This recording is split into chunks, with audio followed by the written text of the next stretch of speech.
मोत्याची माळ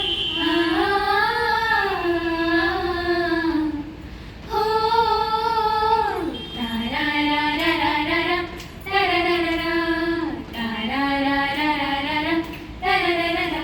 या चिक्क माळेला रेशमी मौशार दोरा ग, या चिक्क माळेला रेशमी मौशार दोरा ग.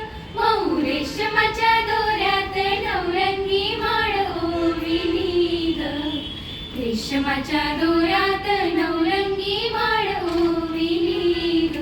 अशी चिक्क मोत्याची माळ होती ग 30 तोळ्याची ग, चिक्क मोत्याची माळ होती ग 30 तोळ्याची ग. जसा गणपतीचा गोंडा चौरंगी लाल बावटा ग, गणपतीचा गोंडा